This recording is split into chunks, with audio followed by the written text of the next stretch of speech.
Hello, ഇന്ന് ഞാൻ മീഷോന്ന് വാങ്ങിയിട്ടുള്ളൊരു സാധനം അൺബോക്സ് ചെയ്യാൻ വേണ്ടി പോകണം. ഇതെൻ്റെ വിഷ് ലിസ്റ്റിൽ കിടക്കാൻ തുടങ്ങിയിട്ട് കുറേ കാലമായി. ഇപ്പോഴാണൊന്ന് വാങ്ങാൻ പറ്റിയത്. എനിക്കിത് അൺബോക്സ് ചെയ്യാനായിട്ട് നല്ല എക്സൈറ്റഡ് ആയിരുന്നു. വീഡിയോ എടുക്കണമെന്നുണ്ട്, മൊബൈൽ കിട്ടണ്ടേ. അപ്പോൾ ഇത് സ്റ്റെയിൻലെസ് സ്റ്റീലിൻ്റെ ഇയറിങ്സും പെൻഡൻറ്റും വരുന്ന ഒരു സെറ്റാണ്. ഞാൻ പെരുന്നാൾക്കിടാൻ വേണ്ടിയിട്ട് വാങ്ങിയതാണ്. നല്ല ക്വാളിറ്റി ഉണ്ട് കേട്ടോ, നല്ല രസവും ഉണ്ട് ഇത് കാണാൻ വേണ്ടിയിട്ട്.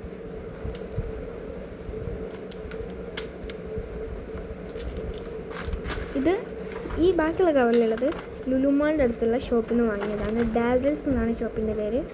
ഇതൊരു ഹെയർ ബണ്ണാണ്. പിന്നെ അവിടുത്തെ ഒരു സ്റ്റാഫ് എനിക്ക് എടുത്തുന്ന വളയാണ് കേട്ടോ, നല്ല രസമുണ്ട് എന്നൊക്കെ പറഞ്ഞിട്ട്. അപ്പോൾ ഞാനൊന്നും നോക്കില്ല, അത് വാങ്ങി. ഇതും നല്ല രസമുണ്ട് കേട്ടോ കാണാൻ വേണ്ടിയിട്ട്. നല്ല ഒരു ക്ലാസി വൈബാണ്, ക്ലാസി ലുക്ക് വരുന്നുണ്ട് അതൊക്കെ ഇട്ട് കഴിഞ്ഞാൽ. ഇതൊരു കമ്മലാട്ടോ, ഇത് പെരുന്നാൾക്കിടാൻ വേണ്ടിയിട്ട് വാങ്ങിയതാണ്. പിന്നെ ഒരു റിങ്ങാണ്. ഈ റിങ്ങാണ് ഗൈസ് എനിക്ക് ഏറ്റവും കൂടുതൽ ഇഷ്ടപ്പെട്ടിട്ടുള്ളത്. നല്ല ജെല്ലി പോലെ ഇരിക്കുന്നുണ്ട് കാണാൻ. അപ്പോൾ ഇന്നത്തെ വീഡിയോ എത്രയേ ഉള്ളൂ. ബൈ.